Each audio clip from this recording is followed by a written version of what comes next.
New details emerging in the case of the University of Virginia student leader Martise Johnson, slammed to the ground by alcohol control officers in Virginia. Hey, what are y'all doing, yo? Yo, watch out, PJ. Fuck out the way, dog. Hey, his head is bleeding. Yo, his head is bleeding. Virginia Governor Terry McAuliffe ordered an independent state police investigation. A breathalyzer test showed that Johnson was not intoxicated at the time of his arrest. He was charged with obstruction of justice, but the key words without force. But the other charge was public cursing, if you will, and or intoxication.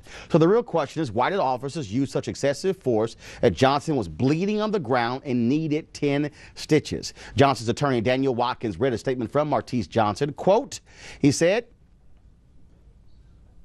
"I'm shocked that my face was slammed into the brick pavement just across the street from where I attend school.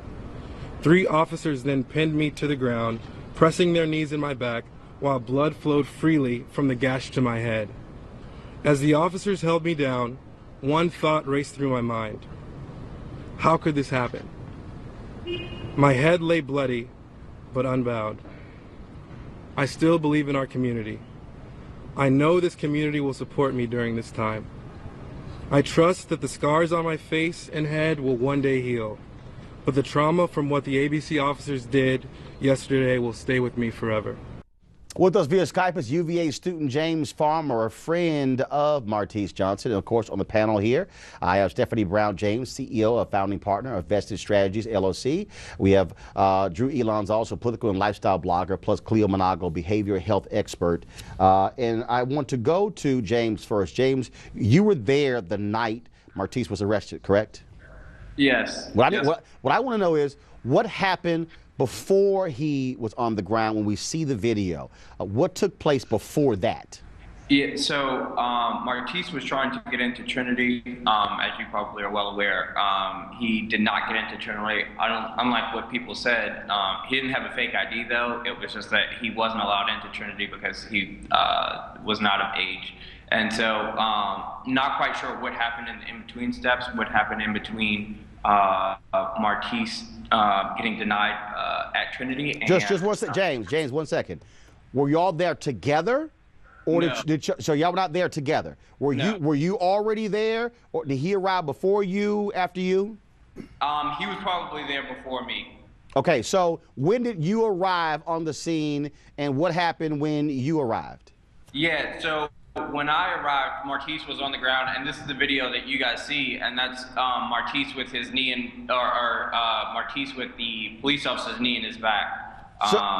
So when you arrived, you were not present. Now, first of all, were you coming to the venue to party as well, or I mean, how did you come there? Yeah, no, so I actually recognize not to party at Trinity. I have some separate issues with that establishment. But I was actually walking my dog. The Corner is a pretty popular establishment amongst the university students. Right.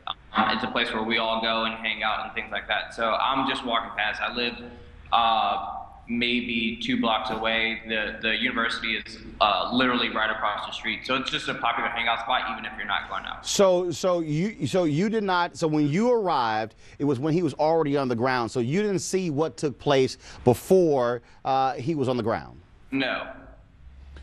Cleo Manago has a question. Cleo? Yeah, thank you for clearing up that he did not have fake ID, because I heard that over and over again by the press that he had fake ID. They kept on pushing emphasis on that. But my question is there a issue on that campus and the cops historically around how black men are treated, or is this an anomaly or a norm, or what's going on? Yeah, sure. So I'd love to say it's an anomaly. I definitely think that we do have, our own issues with the university. There are incidents. When you say our own issues, you mean black people?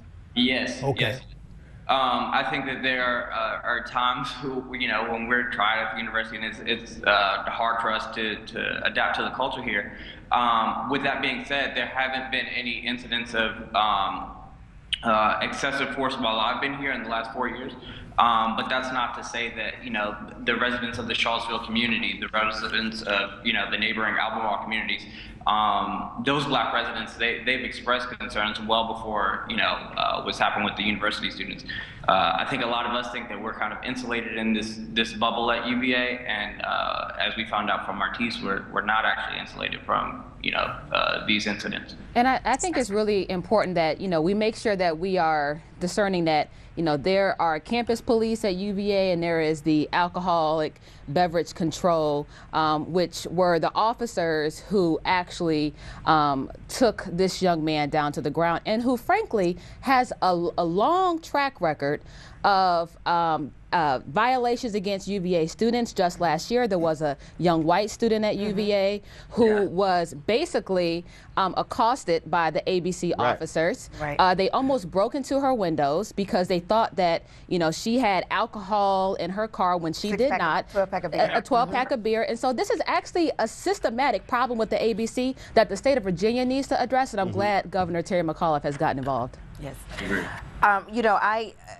My only issue is that it was St. Patrick's Day, and how did he be the one to be singled out in this time, and then such treatment, no matter even if there was a fake ID, even if all of those other things were, how he was treated, was the punishment, did it equate what the so-called crime would have been?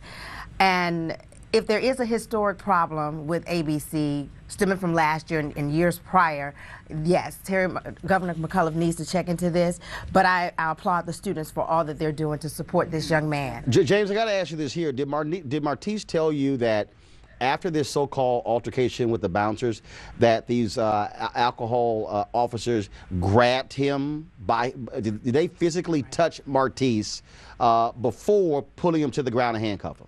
So that is kind of murky water, and I'm not quite sure. I haven't talked to Martise about the actual incident in play after that. So I'm not quite sure. What I can tell you is that Martise is a great student. Martise, as you guys know, is on the honor committee.